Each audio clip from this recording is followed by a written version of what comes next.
Hello বন্ধুরা, আজকে সকাল সকাল চলে গেছিলাম একটা স্যামসাং ফ্রিজের ফ্রিজার ডোর চেঞ্জ করতে। তো এই হচ্ছে ফ্রিজটা এবং এর ফ্রিজার ডোরটা ভেঙে গেছে। তো সাধারণত খুব বেশি বরফ জমে থাকাকালীন যদি ফ্রিজার ডোর টানা হয় তখনই ফ্রিজার ডোরের এই লকগুলো ভেঙে যায়।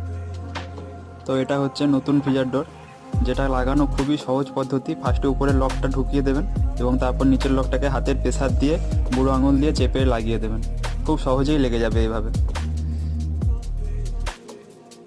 তো দেখুন, আমাদের ফ্রিজার ডোরটা লাগানো কমপ্লিট হয়ে গেছে এবং খুবই সুন্দর লাগছে দেখতেও।